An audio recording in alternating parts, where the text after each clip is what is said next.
네, 오늘은 우리 구약 성경의 7번째 성경인 사사기에 대해서 우리가 개괄적으로 좀 살펴보고자 합니다.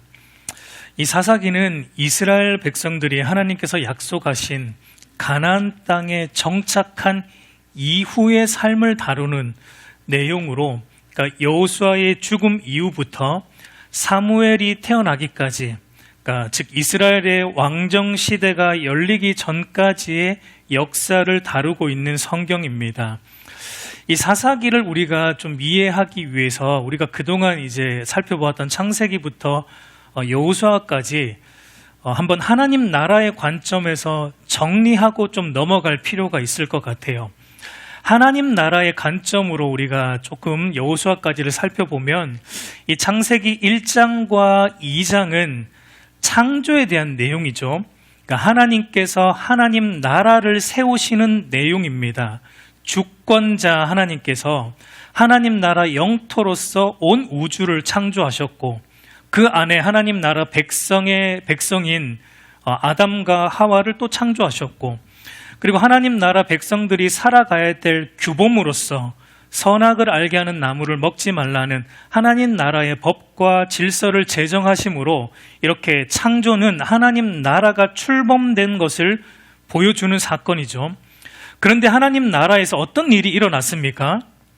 하나님 나라에서 하나님의 왕권에 도전하는 반역이 일어났어요. 하나님의 왕권을 찬탈해서 스스로 왕이 되고자 했던 그 반역 사건이 일어났는데, 그것이 창세기 3장에 나오는 타락 사건, 인간의 타락 사건입니다. 그 결과 여러분, 인간은 더 이상 하나님을 자기의 왕으로 삼지 않습니다. 오늘 우리가 읽은 사사기의 표현을 빌려 말하면 왕이 없으므로, 그러니까 하나님이 왕이 아니므로 자기 소견에, 자기가 왕이 되어 자기 소견에 옳은 대로 살아가는 자기 나라, 이제 세상 나라가 세워지게 된 겁니다. 타락으로 인해 세워진 나라가 세상 나라입니다. 그러면 이제 우리는 질문을 던져보아야 됩니다. 그렇다면 자기 소견에 옳은 대로 하는 자기 나라, 이 세상 나라는 과연 행복한 나라인가? 내가 주인이 되어서 하나님을 이제 왕의 자리에서 내가 몰아냈는데 거기까지 좋습니다. 그러면 내가 왕이 되었습니다. 그럼 내가 왕이 되어 사는 내 나라는 과연 행복한 나라인가? 정말 좋은 나라인가? 하나님이 왕된 나라보다 내가 왕이 되어 사는 나라는 정말 내가 자신에서 행복하게 살 수 있는 나라인가? 라는 이제 질문을 해보게 되는데, 궁금증이 생기는데, 그 다음 스토리 창세기 4장으로 넘어가면 어떤 내용이 나옵니까?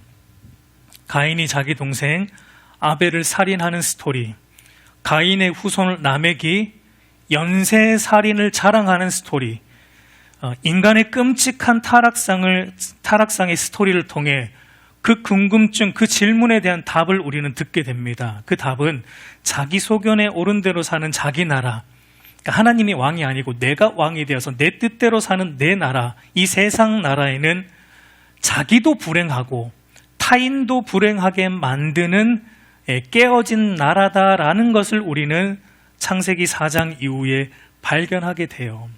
여러분, 왜냐하면 인간은 하나님 안에서만 행복할 수 있는 존재로 창조되었기 때문입니다. 하나님의 말씀을 따라 살아갈 때만 진정한 행복이 주어지기 때문이에요. 그게 진리예요. 그래서 창세기 4장부터 11장까지는 하나님을 의존하지 않고 자기를 의존하며 살아가는 자들과 그들이 세운 세상 나라가 어떤 나라인가, 얼마나 깨어지고 비참하고 서로를 상하게 하고 고통으로 넘쳐나는 나라이다라는 것을 창세기 11장까지 아주 적나라하게 보여줬죠. 그리고 그 나라의 결말은 하나님의 심판이다라는 것을 홍수 사건, 바벨탑 사건을 통해 보여주고 있는 것을 보았습니다. 그러나 여러분, 하나님이 자기가 창조한 세상을 그렇다면 버리십니까? 버리지 않으시죠. 하나님은 자기가 창조하신 세상이 인간의 죄로 타락했지만 버리지 않습니다. 세상을 이처럼 사랑하사 독생자를 주시기 위해서 한 사람을 그 독생자가 오게 하는 통로로 부르시는데, 그 사람이 창세기 12장의 아브라함이라는 사람이었어요. 그래서 하나님은 아브라함을 통해 자기가 왕되어 살아가는 이 세상 나라, 그러니까 자기도 불행하고 타인도 불행하게 만드는 세상 나라 속에 이제 하나님을 다시 왕으로 삼음으로 자기도 행복하고 타인도 행복하게 만드는 복된 나라, 이 하나님 나라를 만드시기 위해 이 아브라함을 통해 이스라엘 나라, 하나님 나라 샘플 이스라엘 나라를 세우시겠다라는 약속을 하셨습니다. 그리고 창세기 12장부터 이제 여호수아서까지 이제 무엇을 만드는 내용이냐면 바로 하나님 나라 샘플로서 이스라엘 나라의 외형적인 조건을 갖추는데 초점이 있었다라는 것을 보았습니다. 그러니까 하나님 나라 백성으로서 이스라엘 민족을 애굽에서 건져내셨고, 하나님 나라의 법과 질서로 율법을 주셨고, 그리고 이 나라의 왕은 너희가 아니고 하나님이다라는 것을 가시적으로 보여주시기 위해 성막을 짓게 하셨고, 하나님 나라 영토로서 가나안 땅을 차지하게 하는 것으로 창세기 12장부터 여호수아서까지의 내용이 여기에 초점이 있었다라는 것을 보았습니다. 그리고 그 다음에 나오는 성경이 이제 오늘 우리가 읽은 사사기예요. 그러면 여러분, 사사기는 이제 우리에게 무엇을 보여주는 성경일까요? 이스라엘이 하나님 나라로서의 외형적인 모든 조건을 여호수아서까지 갖추었습니다. 그리고 그 다음 사사기가 나오니까 이제 사사기는 무엇을 시험해 봐야 됩니까? 과연 하나님 나라로서 이스라엘이 제사장 나라로서의 역할을 제대로 감당할 수 있는가? 제사장 나라로서의 역할을 감당함으로 만방의 하나님을 드러내고, 그래서 세상의 복의 통로가 되는 사명을 이 이스라엘이라는 나라가 과연 제대로 감당할 수 있는가를 이제 시험해 보는 성경이 사사기입니다. 여러분, 과연 이스라엘이 복된 하나님 나라를 세상 가운데 드러내므로 복의 통로가 되는 사명을 잘 감당할 수 있을까요? 우리는 이미 결말을 알고 있죠. 안타깝게도 이스라엘은 그 사명을 제대로 감당하지 못했다라는 것을 우리는 사사기를 통해서 보게 됩니다. 그 이유가 무엇입니까? 사사기에 등장하는 두 개의 아주 중요한 핵심 구절이 있는데, 첫 번째는 사사기 2장 11절, 3장 7절, 12절, 4장 1절, 6장 1절, 10장 6절, 13장 1절에서 계속 반복되어서 나오는 표현인 이스라엘 자손이 여호와의 목전에서 악을 행하였다라는 것이고, 두 번째 핵심적인 표현은 사사기 17장 6절, 18장 1절, 19장 1절, 오늘 우리가 읽은 21장 25절에 반복해서 나오는 이스라엘의 왕이 없으므로 사람이 각기 자기 소견에 옳은 대로 행하였다라는 이 두 가지가 원인이에요. 여러분, 이스라엘이 하나님 목전에서 악을 행했습니다. 근데 그 악이 무엇이라고 말하고 있어요? 자기 소견에 옳은 대로 살아가는 것이 악이다라는 겁니다. 그러면 여러분, 자기 소견에 옳은 대로 사는 것이 또 어떤 것입니까? 바로 그 앞에 표현, 왕이 없으므로.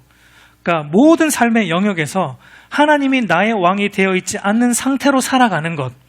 달리 말해, 내 인생에 내가 주인 되어 살아가는 것이 하나님 앞에서 행하는 악이라는 것을 말하고 있고, 이것이 이스라엘의 실패, 모든 인간 안에 있는 죄의 뿌리라는 겁니다.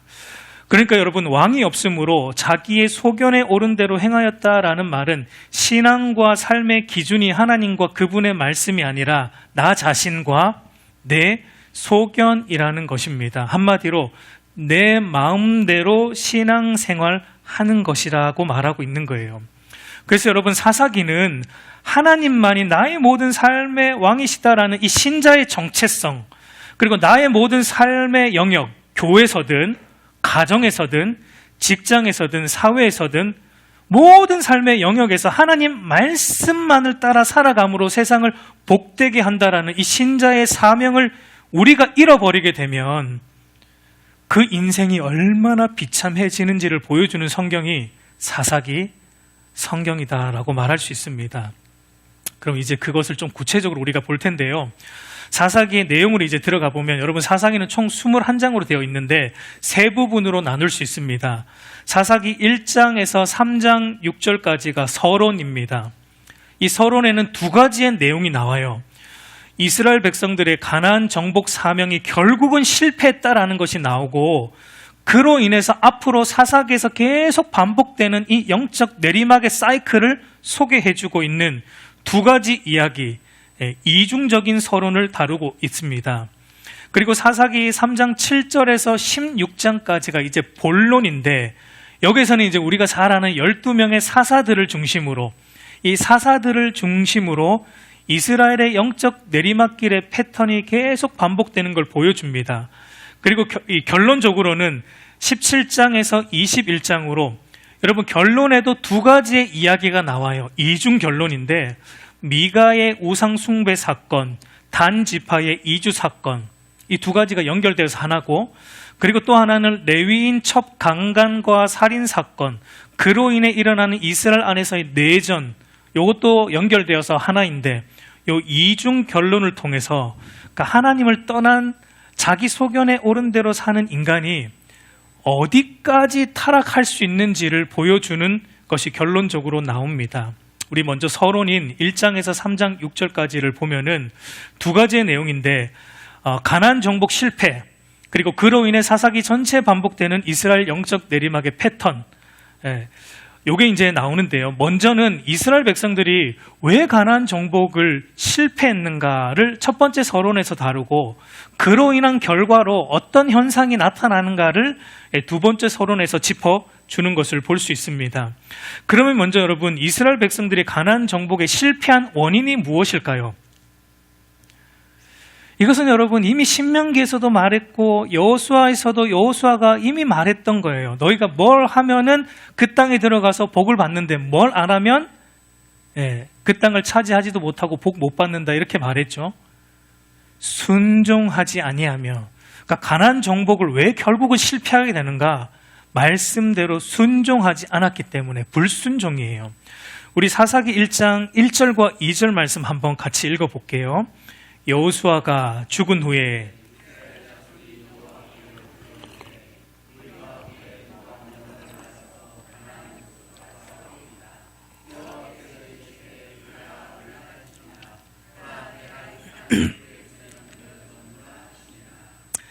여호수아가 죽은 후에도 아직 이스라엘 백성들에게는 다 정복하지 못한 땅을 정복해야 되는 사명이 남아 있었어요.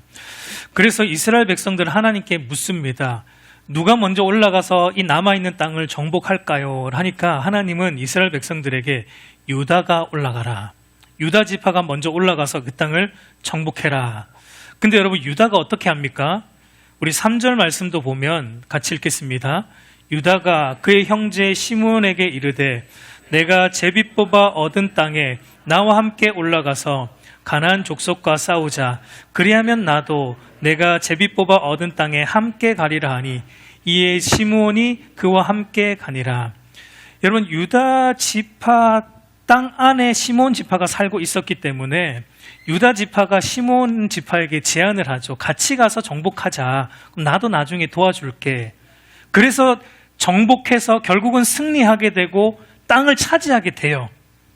근데 여러분, 이게 겉으로 볼 때 유다 지파가 순종했고 그 땅을 정복해서 차지한 것처럼 보이지만, 그러나 여러분, 유다 지파의 순종이 온전한 순종이라고 말할 수 있을까요? 하나님은 유다 지파에게 뭐라고 명령하셨죠? 누가 올라가라고요? 유다가 올라가라. 근데 유다 지파는 누구랑 함께 갑니까? 시므온과 함께 갑니다. 여러분, 이것은 결과적으로 보면은 정복은 했고 그 땅을 차지했습니다. 결과적으로는 그 땅을, 하나님이 분배한 땅을 결과적으로는 차지했어요. 어떤 면에서 순종해서 얻은 땅입니다. 그러나 그 과정을 보면은 유다 지파의 순종은 온전한 순종입니까? 절반의 순종입니까? 절반의 순종이에요. 하나님 말씀대로 안 했어요. 자기들도 올라갔지만 뭔가 자기들의 힘으로는 부족할 것 같아서 시므온 지파를 함께 데려가요. 여러분, 사실은 이스라엘 백성들의 문제가 여기에 있고 오늘 어쩌면 저와 여러분의 문제도 여기에 있어요. 우리도 여러분 순종을 안 하는 게 아닙니다. 우리도 하나님 말씀에 순종을 하면서 살아가죠. 근데 여러분, 돌아보면 어떻습니까? 온전한 순종은 안 하죠. 하나님 말씀대로는 안 하죠. 내 소견에 옳은 대로, 이렇게 하면 더 좋을 것 같은데, 내 힘으로는 부족할 것 같은데 시므온 데려가듯이, 그러니까 내 소견을 살짝 조미료 쳐가지고 예. 하나님 말씀대로 하면 뭔가 싱거워요. 그러니까 내 소견의 조미료를 살짝 쳐서 좀 맛을 내어서 순종하며 살아가는 게 어쩌면 저와 여러분의 삶 속에도 있지 않습니까? 그게 유다의 모습이었고 결과적으로 얻었지만 그 순종은 절반의 순종이었다라는 것을 보게 됩니다. 여러분, 그래서 하나님은 이 절반의 순종에 대해서 뭐라고 말씀하시는가?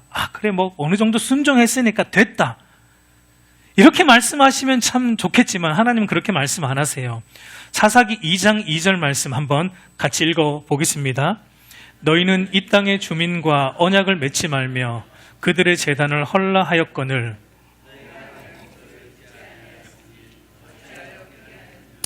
하나님은 이들에게 뭐라고 말씀하시냐면 너희가 내 목소리를 듣지 않았다. 그러니까 이 말은요, 절반의 순종은 순종이 아니다라는 겁니다. 절반의 순종은 내 목소리를 듣지 않았다. 유다, 네가 올라가야 되는데 시므온 데리고 갔으니 그것은 내 목소리를 듣지 않았다라고 말합니다. 여러분, 절반의 순종의 결과가 무엇입니까? 사사기 1장 후반부에 계속 반복되어 나오는 표현을 보면 쫓아내지 못했다라는 겁니다. 여러분, 땅은 차지했는데 그 땅 안에 가나안 민족들을 다 쫓아주지 못했어요. 절반의 순종의 결과는 결국은 결과적으로도 자세히 들여다보면 하나님 말씀대로 복을 받지 못하는 것임을 보게 되는 겁니다. 더 나아가서 절반의 순종의 결과가 자기가 절반만 순종한 그 내용이 결국은 자기 신앙의 올무가 된다는 것을 보여줍니다. 이게 사실 더 무서운 겁니다. 이 사사기 2장 3절을 보면 그러므로 또 내가 또 말하기를 내가 그들을 너희 앞에서 쫓아내지 아니하리니, 다 쫓아내야 되는데 이들이 절반을 순종함으로 쫓아내지 않았습니다. 물론 이들 편에서는 이유가 있었어요. 무슨 이유였냐면 이들이 자리 잡고 버티는데 하나님 어떻게 쫓아냅니까? 그리고 쫓아내는 것보다는 이들을 우리의 종으로 부려먹는 게 실용적으로 더 낫습니다. 하나님, 다 쫓아내지 말고 이들을 우리 안에 품어주고 그래서 우리의 종으로 부려먹는 게 하나님 더 낫겠습니다라는 자기 편에서의 어떤 합리적인 이유, 핑계거리가 이들에게는 분명히 있었습니다. 그런데 그 핑계를 댄 내용이 결국은 어떻게 된다라고 하나님 말씀하시냐면 내 옆구리에 가시가 될 것이고 그들의 신들이 너희에게 올무가 될 것이다 라고 하나님은 말씀하고 있는 것을 보게 됩니다. 여러분, 이게 무서운 거예요. 여러분, 오늘 우리에게도 말씀대로 살지 못할 때 이유가 있어요. 핑계 없는 무덤이 없다고. 우리 성도들 얘기 들어보면 말씀대로 온전히 살아가지 못하는 그 이유가 다 있더라고요. 이러해서 내가 예배를 빠질 수밖에 없고요. 이러해서 내가 이렇게 말씀대로 온전히 순종할 수 없고요. 이런 이유와 이런 것 때문에 내가 지금은 이렇게 못합니다라는 이유와 핑계거리가 여러분 얼마나 많은지 모릅니다. 근데 들어보면요 또 어떻습니까? 굉장히 합리적이에요. 굉장히 또 그럴듯하고 다 합리적입니다. 근데 여러분, 오늘 이 하나님 말씀을 유심히 봐야 돼요. 하나님은 그걸 그 이유에 대해서 그래, 합리적이다, 괜찮다, 참 네 사정이 그러니까 그렇게 해라라고 말씀하십니까? 아니면 오늘 이 이스라엘 백성들에게 하는 말씀을 보면 어떻게 말씀하고 있는 거예요? 그거 불순종이야. 그 순종 아니고 불순종이야. 그리고 그 이유, 네가 되고 있는 그 이유와 핑계가 지금 합리적으로 보이는데 나중에는 그게 너를 올무가 될 거야. 너의 올무가 될 거야. 나중에 네가 핑계대고 있는 그게 너의 신앙을 좀먹을 거야.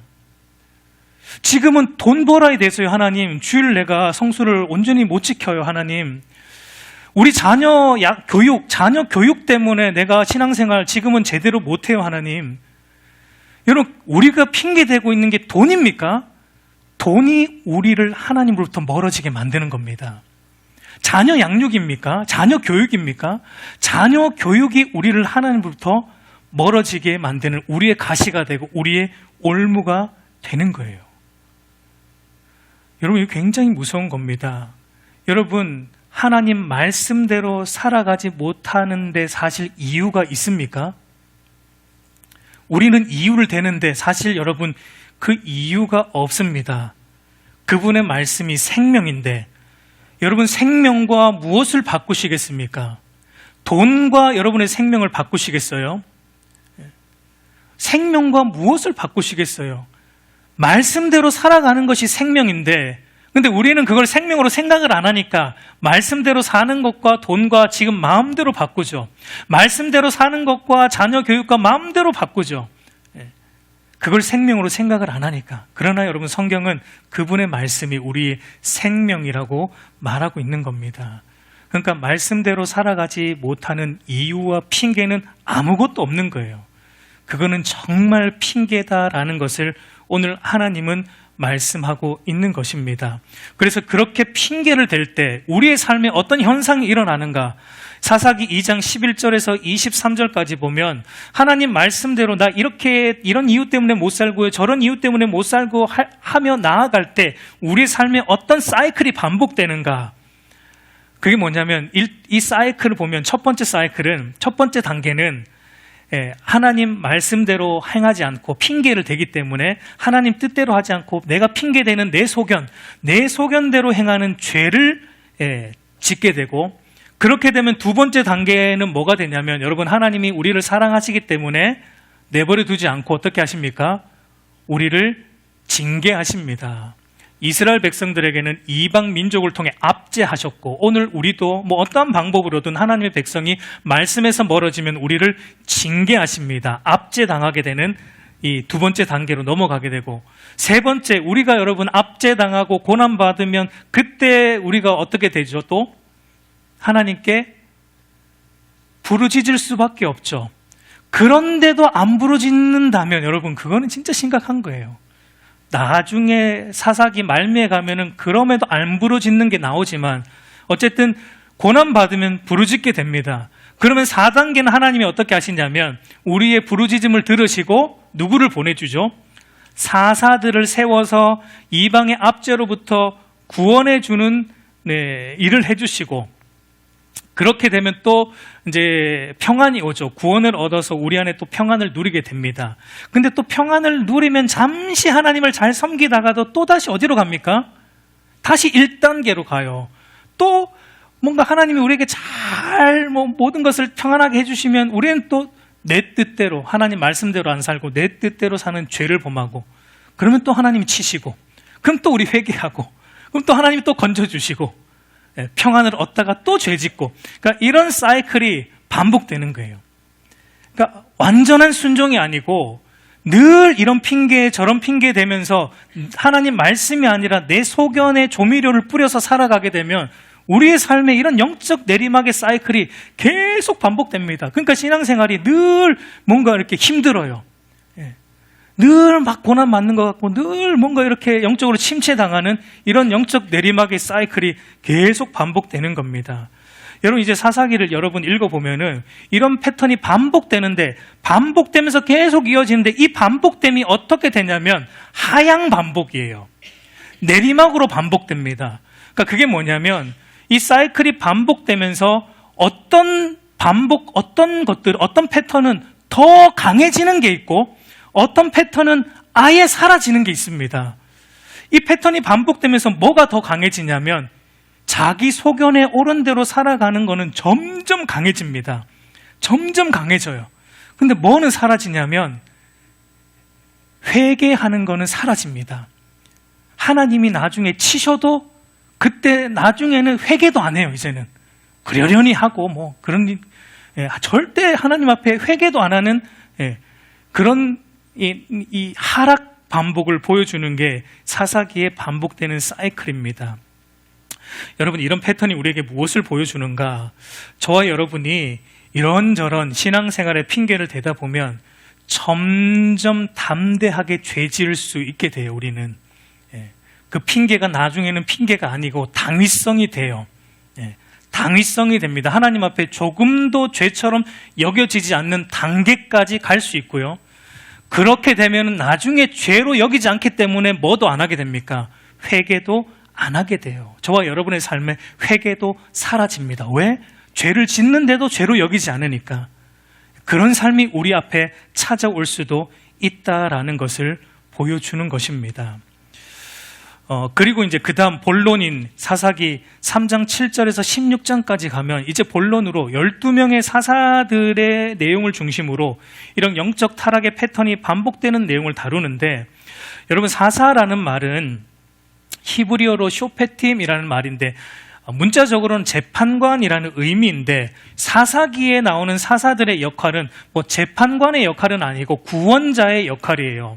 이들을 압제로부터 건져내는 구원자의 역할을 한다고 볼 수 있습니다. 사사기 2장 16절을 보면 여호와께서 사사들을 세우사 노략자의 손에서 그들을 구원하게 하였으나, 사사기 2장 18절에도 보면 여호와께서 그들을 위하여 사사들을 세우실 때 그 사사와 함께 하셨고 그 사사가 사는 날 동안에 여호와께서 그들의 대적의 손에서 구원하셨으니 이는 그들이 대적에게 압박과 괴롭게 함을 받아 슬피 부르짖음으로 여호와께서 뜻을 돌이키셨음이거늘이라고 말합니다.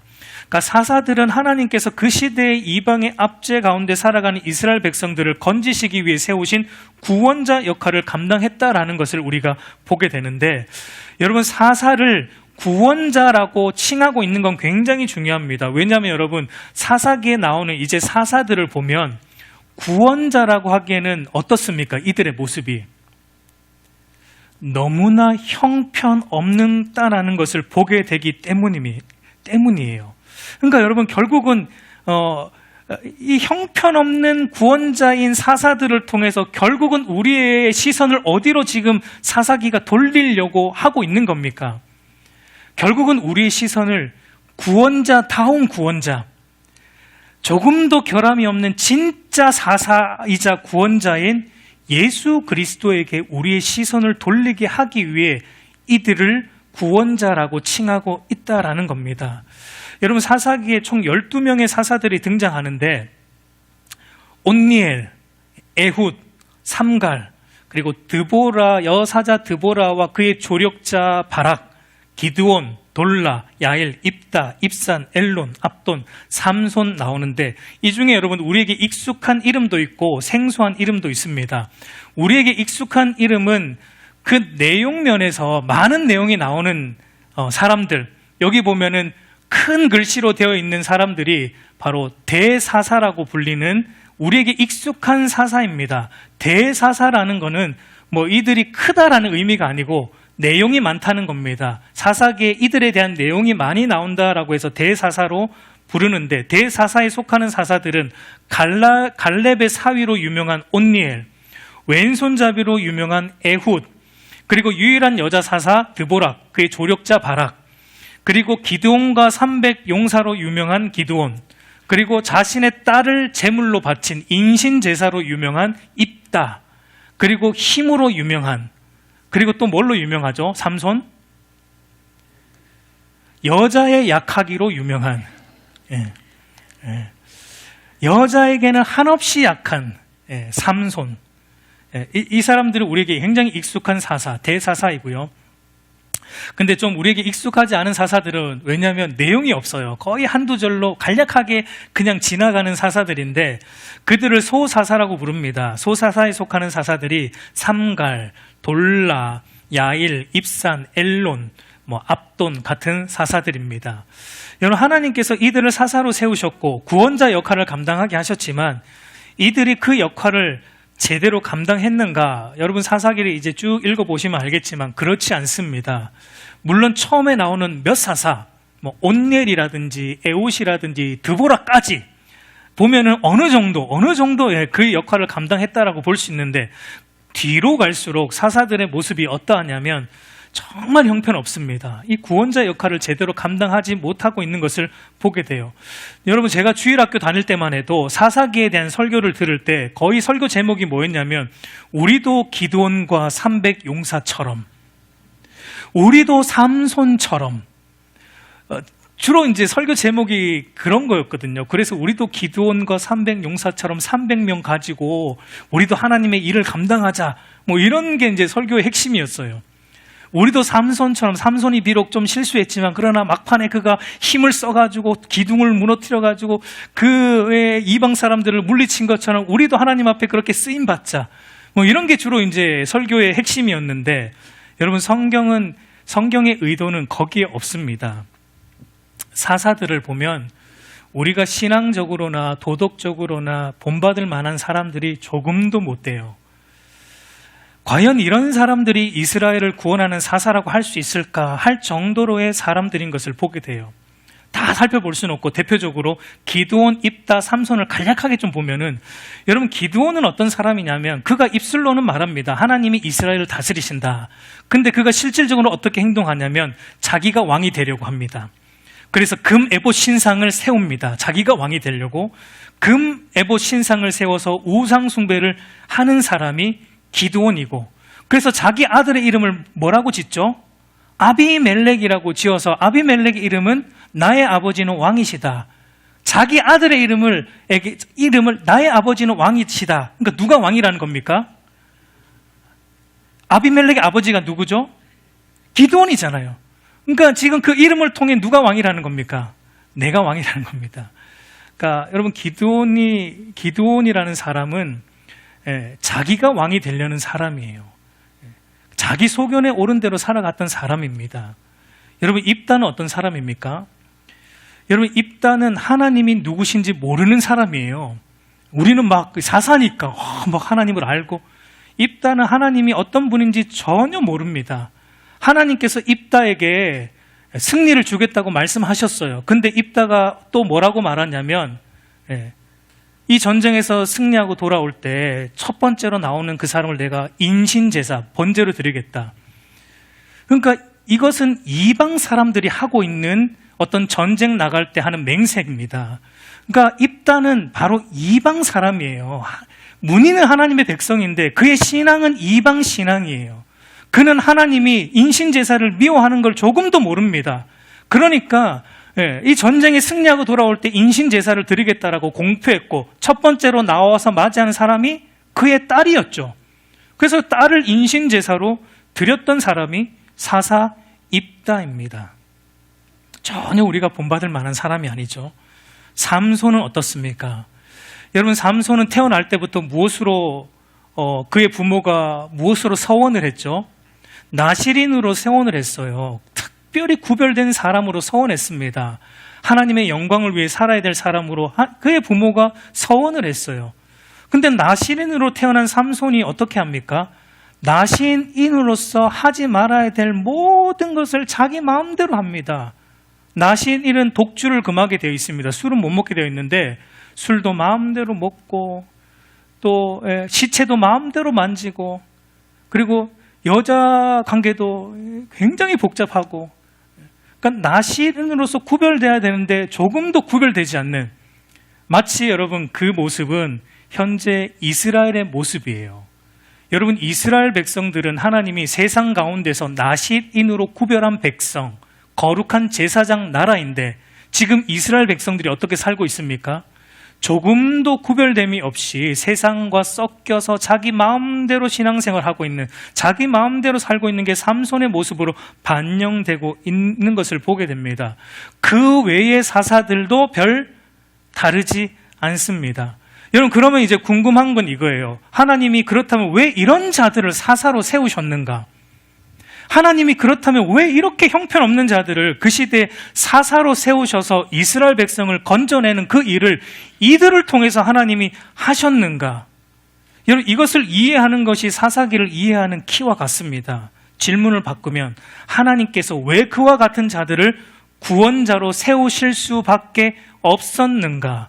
왜냐하면 여러분 그 시대에 사사로 세울 만한 자가 없었기 때문입니다. 다르게 말해서 그 시대는 총체적으로 타락한 시대였기 때문입니다. 여러분 예를 들어서 어떤 사람이 거짓말하다가 거짓말해서 남 속여서 사기치다가 잡혀가지고 감옥에 들어갔습니다. 가정을 해볼 때. 근데 이제 깜방에 들어갔는데 그 방 안에 멤버들을 보니까 아주 1급 살인자들만 모여 있는 거예요. 그 방 안에 멤버들이 1급 살인자입니다. 제일 센 사람부터 여기 앞쪽에 앉습니까? 잘 모르겠는데. 제일 명당 자리에 제일 센 사람부터, 제일 나쁜 짓 한 사람부터 명당 자리에 앉아서 조금 이렇게 가죠. 근데 전부 1급 살인자들이에요. 근데 사기치다가 들어왔어요. 그 안에 그 방에 들어가니까 그 사람은 뭐가 됩니까? 굉장히 순해 보여. 굉장히 착해 보여. 너는 제일 끝자리. 너는 여기에 어울리잖아. 제일 끝자리. 여러분, 사사시대 이스라엘 백성들이 전부 1급 살인자들이에요. 그 가운데 사사들은 사기치던 정도, 사기치며 살던 정도 사람들이 사사라고 볼 수 있습니다. 그러니까 여러분, 여기서 우리가 하나님의 마음을 읽어야 돼요. 자기 백성 이스라엘 가운데 하나님의 말씀을 따라 사는 사람이 눈 씻고 찾아봐도 없는 겁니다. 그런 자들 가운데 사사로 세울 만한 사람이 이런 사람들밖에 없었던 하나님의 마음, 여러분 얼마나 비통하셨을까요?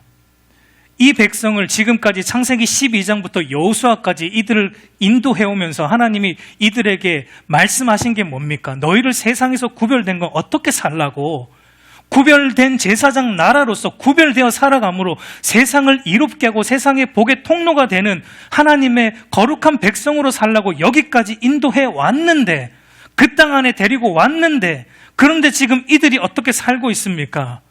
세상과 조금도 구별되지 않습니다. 아니, 세상보다 더 악하게 살아요. 믿는 사람들이 세상보다 더 악하게 살아감으로 말미암아 사사로 세울 만한 자들이 이 정도의 사람, 하나님에 대한 지식도 없고 인신제사도 마음대로 드리고 여자 관계까지 복잡하고 온갖 악행을 하는 이런 사람들을 사사로 세우실 수밖에 없었던 하나님의 마음, 여러분 이해가 되십니까? 그 하나님의 비통함이 이해가 되십니까? 여러분, 오늘 이 시대를 보는 하나님의 마음은 어떨까요? 사사시대와 별 다를 것이 없다라고 생각이 되는 것입니다. 그래서 여러분, 사사기에 나오는 핵심 구절, 왕이 없으므로 사람마다 자기 소견에 옳은 대로 행하였도다라는 것을 통해 우리가 알 수 있듯이 우리에게 여러분 누가 필요하다는 겁니까? 우리에게는 참된 왕이 필요하다는 겁니다. 이와 같은 형편없는 사람 사사가 아니라 참된 하나님이시자 인간이신 참된 우리의 사사이자 우리를 참으로 건져내어 주실 예수 그리스도가 필요하다라는 것을 형편없는 사사들을 통해 우리에게 그 자리로 인도하고 있는 거예요. 너에게 필요한 것은 예수 그리스도다. 너희를 이 비참함에서 건져낼 수 있는 분은 예수 그리스도밖에 없다라는 것을 사사기는 사사들이, 형편없는 사사들의 모습을 통해 오늘 저와 여러분에게 말하고 있는 것입니다. 그러니까 여러분, 사사기 읽을 때 사사들을 주인공처럼 보면 안 돼요. 사사들을 영웅처럼 보면 안 돼요. 그 형편없는 그들을 통해 하나님이 구원하심을 통해 우리에게 궁극적으로 보여주는 것은 우리에게 예수 그리스도가 계셔야 된다라는 것. 우리 인간에게 예수 그리스도가 계셔야지만 우리에게는 소망이 있다라는 것을 보여내고 있는 겁니다. 그리고 마지막 결론인 17장에서 21장을 보면 여러분 나중에 사사기를 꼭 읽어보세요. 사사기 내용이 굉장히 재미있습니다. 나중에 제가 사사기도 강의를 할 때가 있을 텐데 마지막에 결론인 11장에서 21장을 보면은 이제 여러분 좀 마음을 단디 먹으셔야 돼요. 우리의 상상을 뛰어넘는 이스라엘의 타락상을 우리가 마주하게 됩니다. 두 가지의 내용이 나와요. 17장, 18장의 미가 우상 숭배 사건, 단 지파의 이주 사건, 19장, 21장이 마지막까지는 레위인 첩 강간 살인 사건, 그리고 그로 발생한 이스라엘의 내전. 이것도 이중 결론입니다. 이중 서론이었듯이 이중 결론을 통해 이 사태의 심각성을 보여주는 문학적 장치라고 볼 수 있습니다. 이중 결론을 통해 무엇을 얘기하는가? 우리의 마음 중심에 하나님의 뜻대로 살지 않고 계속 이런저런 핑계대고 내 자기 소견에 옳은 대로 살아가며 그 끝의 모습이 어떤가? 종교적으로, 신앙적으로든 삶으로든 총체적으로 아주 나락까지 떨어지는 타락상을 보여준다라는 것을 보여줍니다. 여러분, 미가와 그의 어머니의 모습을 보면 이들이 하나님의 이름을 불러요. 미가도 하나님을 찾고 그의 어머니도 하나님을 찾는데 그들의 삶을 보면 어떠냐면 온갖 율법을 다 범합니다. 우상도 만들고요. 거짓말도 서슴지 않고 하고요. 저주, 헛된 맹세, 온갖 율법을 다 어기는 죄를 범하는 것을 보게 됩니다. 그러니까 입술로만 하나님을 부르지 그들의 삶은 전부 자기 소견에 오른 대로 살아가는 것이 미가의 우상 숭배 사건을 통해 확인할 수 있고, 그리고 하나님이 주신 기업의 땅을 떠나갑니다. 단 지파가 하나님이 주신 기업의 땅을 떠나서 북쪽으로 자꾸 올라가는데, 여러분 단 지파가 왜 떠나갑니까? 하나님이 기업으로 주신 땅을 왜 떠나가죠?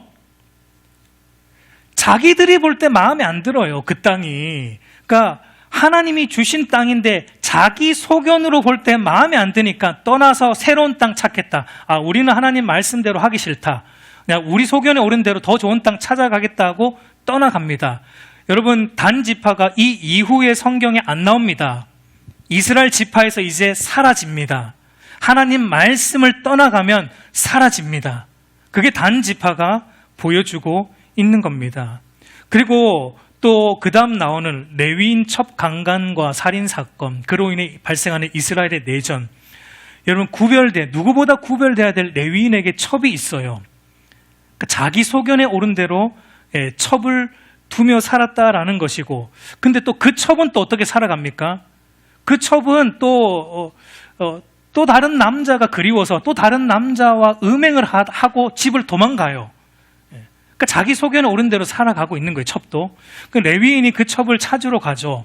그 첩을 찾으러 갑니다. 왜 찾으러 갈까요? 레위인은 그 첩을 자기 아내로서 사랑하진 않습니다. 자기의 소유물이기 때문에 누가 가져가는 거 싫어요. 내 소유물로 그 소유물을 찾으러 그 레위인 첩을 찾으러 가요. 결국은 찾았습니다. 찾아서 돌아오는 길에 베냐민 지파에 속한 기브아 땅에 잠시 머물게 되는데, 여러분 기브아 사람들이 어떻게 하죠? 기브아 사람들이 뭐 하겠다라고 찾아옵니까? 성적 관계를 맺고 싶다고 찾아오는데 처음에는 누구를 내어달라 그러죠? 첩이 아니고요. 처음에는 레위인을 내어달라 그래요. 동성애 하겠다. 남자와 성관계 맺겠다고 레위인을 내어달라 그러니까, 여러분 그 집 주인이 어떻게 합니까? 레위인을 보호한답시고 누구를 내주죠? 첩을 내어줍니다. 물건처럼 내어줍니다. 주인이. 자기 소견에 오른 대로 살고 있는 거예요. 그래서 그 기브아 사람들이 그 첩을 밤새 강간하고 집단 강간으로 인해 그 첩이 아침에 일어보니까 죽었습니다. 레위인이 자기 죽은 첩의 시체를 들고 집에 가요. 그래서 어떻게 합니까? 그 시체를 12토막을 냅니다. 12토막을 내서 각 지파에 보냅니다. 왜 그렇게 합니까? 여러분 레위인이 그렇게 하는 것은요, 이 첩을 정말 안타까워하거나 사랑하는 마음이 있어서 하는 게 아니에요. 그렇으면 토막을 낼 수가 없죠. 그가 그렇게 하는 것은 자기 소유물에 손댄 사람들에게 복수하고 싶은 마음에 그렇게 12토막을 내서 다른 지파들로 하여금 내 복수를 도와달라라고 했고, 그래서 모든 지파들이 베냐민 지파를 공격을 하는데 베냐민 지파가 거의 몰살 직전까지 가게 돼요. 모든 베냐민 남자들이 거의 죽습니다. 그러니까 디도 나중에 돌이켜보니까 이러다가 한 지파가 사라지겠다 싶어가지고 이스라엘 백성들이 이 베냐민 지파의 남자들을 다 죽여놓고 이러다가 이 베냐민 지파가 사라지겠다 싶어서 어떻게 해결책으로 그들이 또 어떻게 합니까? 길르앗 야베스라는 마을을 찾아가요. 그 마을을 쑥대밭으로 만들어서 그 마을에 있는 여자들을 베냐민 지파의 일부 남아있는 남자들에게 그 여자들을 데리고 와서 그 남자들에게 주고, 또 실로에서 예배드리러 오는 여자들을 납치해서 그 베냐민 남아있는 남자들에게 줌으로 또 다른 강간을 일어나게 만드는. 그러니까 여러분 이게 지금 뭐 이렇게 말하고 있지만 이게 여러분 상상이나 되는 일입니까? 상상이나 되는 일입니까? 여러분 이중서론, 이 사사기 이중서론에서 불순종, 온전한 순종이 아니라 반쪽짜리 순종으로서 낳은 결과가 다 쫓아내지 못했다라는 것, 그래서 그것이 신앙의 올무가 되었다라는 걸 보여줬다면 이중 결론에서는 그 결과로 이들의 신앙이 어디까지, 어느 나라까지 떨어지는지, 하나님의 백성이 어디까지 타락할 수 있는지, 오늘날 교회가 어디까지 타락할 수 있는지, 교회가 하나님 말씀대로 행하지 않고 내 소견에 옳은 걸 섞어서 행했을 때 그리스도인이 어디까지 타락할 수 있고 교회가 어디까지 타락할 수 있는지를 보여주는 게 이 사사기서의 내용이에요. 여러분, 우리가 기억해야 할 것은 사사기 말씀은 불신자들의 얘기가 아니라는 겁니다. 하나님 믿지 않는 교회 밖의 얘기가 아니라는 거예요. 하나님을 믿는 교회 안에서의 이 일이 일어나고 있다는 것을 우리는 봐야 됩니다. 여러분, 이스라엘 백성들에게 하나님은 언제나 왕이셨습니다. 그러나 하나님은 이스라엘 백성들의 왕이 아니었던 적이 한 번도 없었습니다. 그러나 이스라엘 백성들은 입술로만 하나님이 왕이라고 고백했지 그들의 마음 중심에는 하나님이 아니었고, 자기들이 왕이 되어 자기 소견에 옳은 대로 행했던 그 삶의 결과가 이와 같이 비참했다. 여러분, 이것이 굉장히 무서워요. 여러분, 사실 아예 하나님을 부정하는 사람이라면 내가 내 인생의 주인이다라는 것, 내 소견에 옳은 대로 살고 있다는 것 인지하고 그렇게 살아갑니다. 그런데 여러분, 우리는 어떻습니까? 교회 안에 있는 사람들은 어때요? 입술로라도 지금 뭐 하고 있습니까?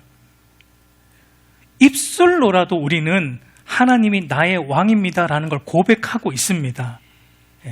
그러니까 여러분 보세요. 우리는 여러분 한쪽으로 입술로라도 하나님이 나의 왕입니다라는 거 이 고백하고 있는 이거 하나 때문에 정작 우리의 삶, 모든 삶의 영역을 돌아보면은 하나님이 왕이 아니고 내 소견에 옳은 대로 살아가고 있는데도 그냥 교회에 나와서 입술로 하나님이 나의 왕입니다라는 그 고백하고 있는 그것 때문에 우리의 신앙에 대한 올바른 진단을 못 내릴 때가 저와 여러분에게는 있을 위험성이 굉장히 많다라는 겁니다. 자신의 삶의 기준이 오직 하나님과 그분의 말씀이 아니라 절반의 하나님과 절반의 말씀을 따르고 나머지는 내 속에 옳은 대로 살아가는데, 오늘 또 이렇게 예배당에 나와서 다른 사람들과 함께 나는 전능하신 아버지 하나님, 천지의 창조주를 믿습니다라는 신앙 고백을 하고 있고, 오늘 또 우리 찬양했듯이 찬양을 하면서 다른 이들과 함께 예수님이 우리의 왕이십니다라는 찬양을, 목마른 사슴이 시냇물을 찾듯이 나도 주님을 찾습니다라는 찬양을 하고 있기 때문에 내가 진짜 그런 것처럼 착각할 때가 우리가 얼마나 많은지 모른다라는 것입니다. 여러분, 그래서 내 신앙은 괜찮다, 이 정도면 괜찮다, 우리는 여러분 쉽게 착각에 빠진다라는 게 무서운 거예요. 그래서 여러분, 사사기 결론은 다시 사사기 21장 25절을 보면 그때 이스라엘에 왕이 없으므로 사람이 각기 자기 소견에 옳은 대로 행하였더라라고 결론을 이렇게 맺으면서 이스라엘의 신앙이 이와 같았다. 그들의 신앙은 입술로 하나님을 왕이라고 했지만 실질적으로는 하나님이 왕이 아니었고 자기 소견에 옳은 대로 살았던 자기 마음대로의 신앙생활이었다라는 것으로 결론을 맺으면서 오늘 이 성경을 읽는 독자이자 오늘 저와 여러분들에게는 무엇을 성경이 요구하고 있고 무엇을 우리에게 말하고자 하는 것입니까? 우리에게 무엇보다 필요한 것은 주님이 나의 왕이십니다. 주님의 말씀이 나의 삶의 모든 나의 삶의 절대적인 기준입니다. 가정에서도 직장에서도 사회에서도 자녀 양육에 이르기까지 모든 삶의 영역에서 주님의 말씀이 나의 절대적인 기준입니다라는 입술의 신앙 고백이 진실한 행함으로 드러나고 확인되어야 한다라는 걸 말하고 있는 거예요. 그 자리로 가라라고 말하고 있는 겁니다. 자기 마음대로에서 신앙에서 벗어나라라고 말하고 있는 거예요. 우리 사랑하는 성도 여러분, 이제 말씀을 맺겠습니다. 내가 왕이 된 내 나라가 여러분 무너져야 돼요. 무너져야 돼요. 그리고 예수님이 왕이 된 하나님 나라가 저와 여러분의 심령과 삶 속에 임해야 돼요. 진실로 임해야 돼요.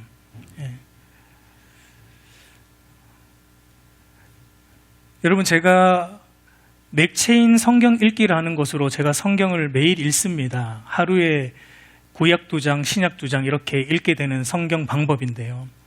최근에 이제 맥체인 성경 읽기가 읽어나가는 성경 본문 중에 하나가 에스겔서가 있는데 에스겔 8장을 보면 하나님의 성전 안에 온갖 우상들이 질비해 있는 환상을 하나님의 에스겔 선지자를 통해 보여주는 내용이 나와요. 그 성전은 바로 저와 여러분이죠. 성령이 거하는 하나님의 성전된 저와 여러분이죠. 근데 여러분, 그 말씀을 읽는데 사실 제 마음이 얼마나 비통하고 그 말씀을 읽는데 얼마나 제 속에 눈물이 나오는지, 오늘 하나님을 믿는 성도들이라는 저도 포함되고 여러분들도 포함되고 오늘 우리 모든 교회가 포함되고 하나님을 믿는 성도들 안에 얼마나 많은 우상들이 즐비하고 있는지 하나님이 환상을 통해 보여주시면서 비통하고 있는 모습을 보게 돼요. 사사기가 그와 같아요. 하나님을 믿는 백성들의 삶 속에 얼마나 우상들이 즐비하고, 근데 입술로는 다 믿는데요. 입술로는 하나님이 다 왕이래요. 교회 와서는 다 하나님을 찬양해요. 근데 정작 삶 속에서는 하나님이 조금도 왕이 아니에요. 조금도 왕이 아니에요. 내 소견에 옳은 대로 서슴없이 살아가요. 조금도 거리낌이 없어요. 왜요? 사사기의 사이클이 이미 우리에게 익숙해졌어요. 사사기의 사이클의 그 마지막 삼손 시대에 가면 회개의 사이클이 아예 없어져 버리듯이 저와 여러분의 삶에도 어느 순간에 죄를 짓고 있으면서도 내 소견에 옳은 대로 살아가면서도 죄로 여기지 않고 회개의 사이클조차 없어지는 상태까지 오늘날 어쩌면 저와 여러분들도 이르렀고 오늘 우리 한국교회가 그 길을 가고 있는 모습을 보게 되는 겁니다. 여러분, 비통한 겁니다. 여러분, 저와 여러분들이 다시금 우리의 신앙을 정직하게 돌아볼 때입니다. 정직하게 돌아볼 때예요. 그래서 여러분, 우리가 입술로 고백하고 있는 내 신앙 고백이 진실로 행함으로 나타나도록 여러분 몸부림쳐야 돼요. 신앙은 몸부림쳐야 돼요. 거저되지 않습니다. 몸부림쳐서 여러분 하나님 앞에 살아가는 저와 여러분들이 되기를 간절히 소망합니다. 남들 다 그렇게 하는데요, 목사님. 남들 다 그렇게 신앙생활 하던데요.